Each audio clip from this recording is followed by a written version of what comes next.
MK dalam putusannya memastikan parpol maupun gabungan parpol bisa mengajukan calon kepala daerah meski tanpa kursi DPRD.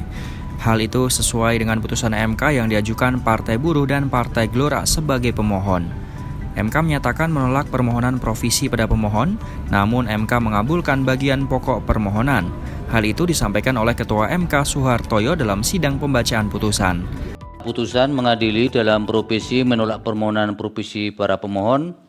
Dalam pokok permohonan 1 mengabulkan permohonan para pemohon untuk sebagian.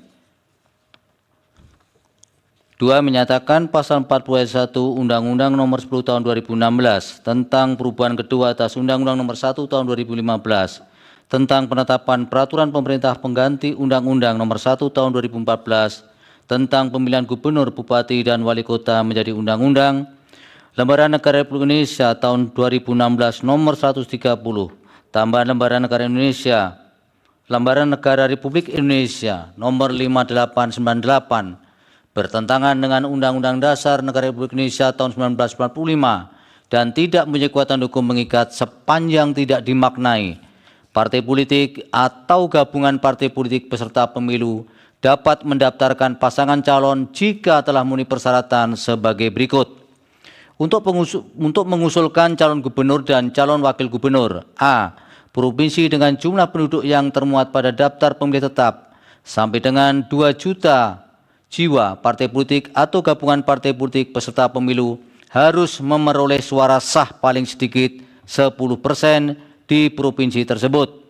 B. Provinsi dengan jumlah penduduk yang termuat pada daftar pemilih tetap lebih dari 2 juta jiwa sampai dengan 6 juta jiwa, partai politik atau gabungan partai politik peserta pemilu harus memperoleh suara sah paling sedikit 8,5% di provinsi tersebut.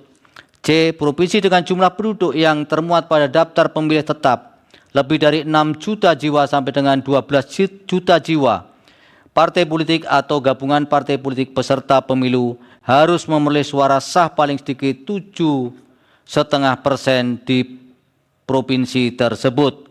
D. Provinsi dengan jumlah penduduk yang termuat pada daftar pemilih tetap lebih dari 12 juta jiwa, partai politik atau gabungan partai politik peserta pemilu harus memperoleh suara sah paling sedikit 6,5% di provinsi tersebut. Anggota Dewan Pembina Perludem, Titi Anggraini menyebut jika adanya putusan MK terbaru mengenai persyaratan pengusungan paslon pada Pilkada 2024, maka PDIP dapat mengusung calonnya di Pilkada Jakarta. Titi mengaku menyambut baik putusan tersebut, dirinya mengapresiasi MK yang mengubah aturan Pilkada. Sebelumnya 12 partai telah mengusung Ridwan Kamil Suswono sebagai paslon gubernur dan wakil gubernur pada Pilkada Jakarta.